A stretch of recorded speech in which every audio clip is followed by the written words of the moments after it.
Hello viewer, the Nameless Scholar here.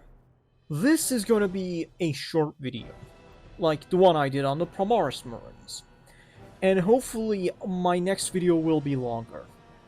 While we are talking about the Primaris, the new lore, how nothing ever happens in it, how GW has soft rebooted 40k into Age of Sigmar in space, culture wars, Warhammer Plus, content creators at each other's throats. You see, while this was all going on, and how modern GW's IPs have been nothing more than a dumpster fire alongside the discourse surrounding it, GW has been waging a secret war that only a few people have noticed. That being that Games Workshop, I almost said James Workshop, English, is trying to memory hole their past.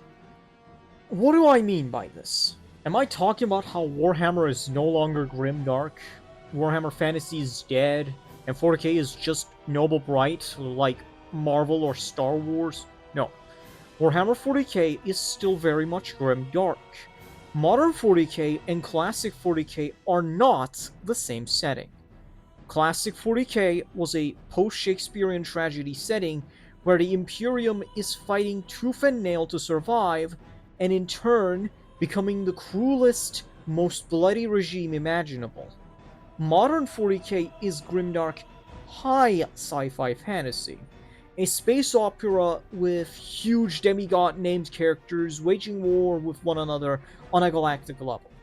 When I put it that way, it sounds much cooler, right? Well, if it wasn't a soft reboot of Warhammer 40k, I would have been fine with this. Side tangent aside, Games Workshop is not trying to make you forget the lore. They can't. Because modern 40k needs classic 40k to work.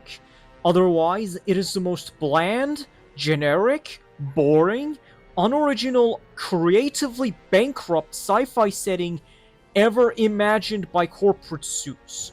For all of its disastrous launch, at least Age of Sigmar stopped trying to replace Warhammer Fantasy, and became its own setting, which is a grimdark high fantasy setting. But Fantasy Space Marines, so I guess my point is moot. The point I'm trying to make is, Games Workshop isn't trying to make you forget the lore, because they can't. They are trying to make you forget the editions before the 8th edition of Warhammer 40k.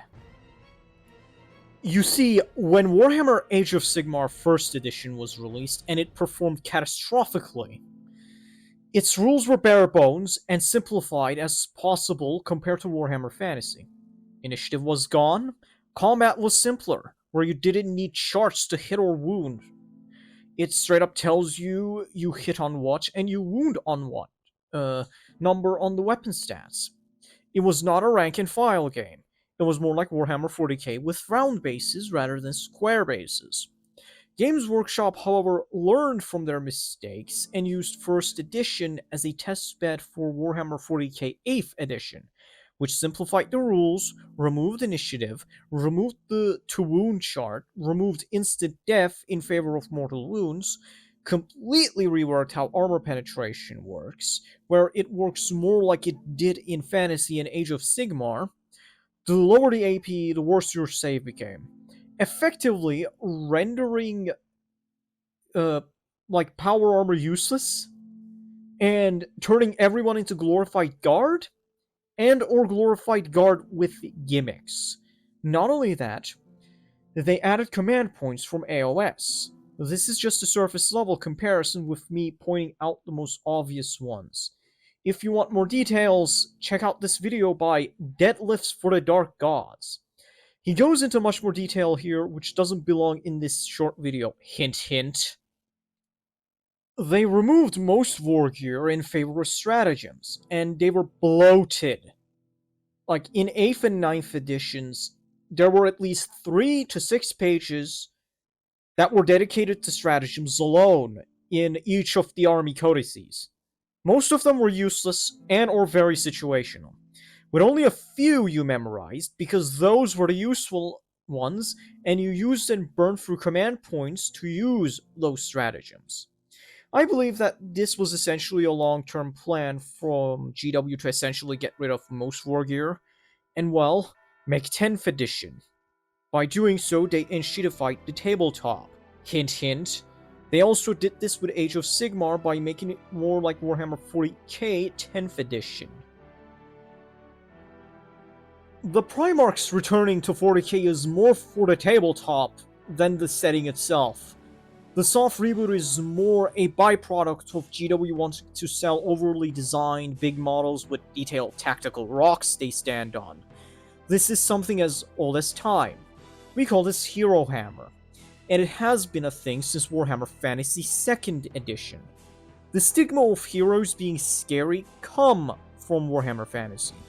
For example, Techless, despite seemingly being a joke in melee combat with a weapon skill of 3, which means you hit on 5s, sometimes 4s, you almost always attacked first, which would decimate any non-named characters due to how powerful his weapon is.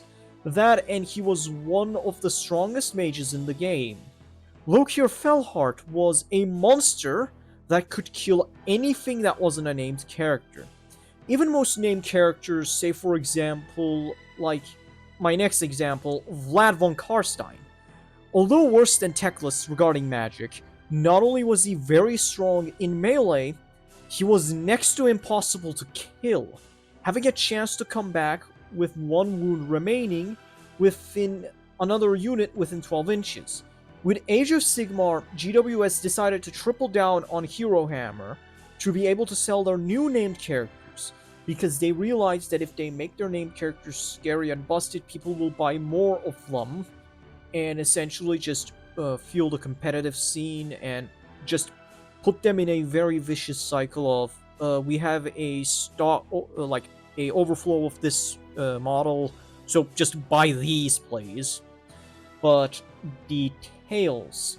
That's why the Primarchs are returning to 40k and turning it into a lamer version of pro wrestling with the same characters in more or less the same places, which is a topic for another video. Hint, hint.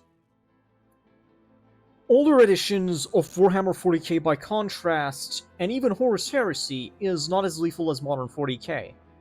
Power armor actually feels like power armor. The game is designed around T4 armies, and the whole point of, say, the Imperial Guard is to win despite the imbalance.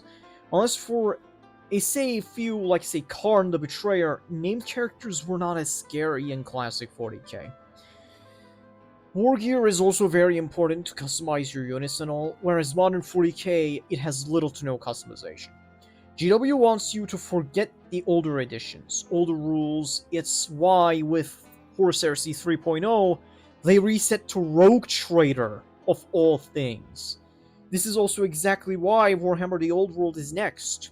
Old World fans, enjoy it while you can, because you have time until early 2027, and we are right now in the December of 2025 as of recording this video.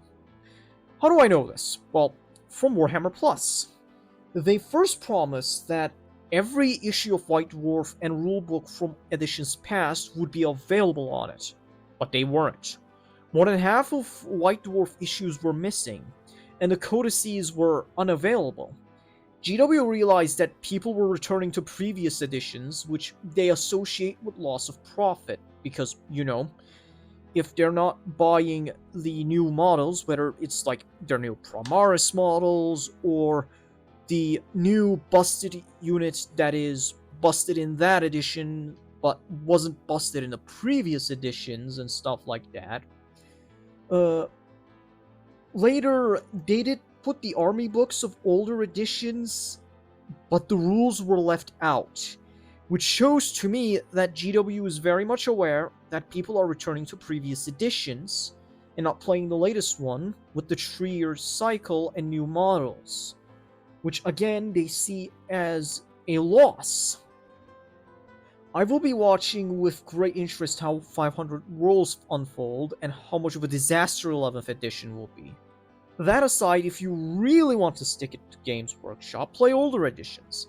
Because first off, not only is 3D printing not as accessible and common as you would believe, hint, hint, Games Workshop is trying to erase rules from previous editions and try to make you forget them, even if they cannot stop you from forgetting the lore.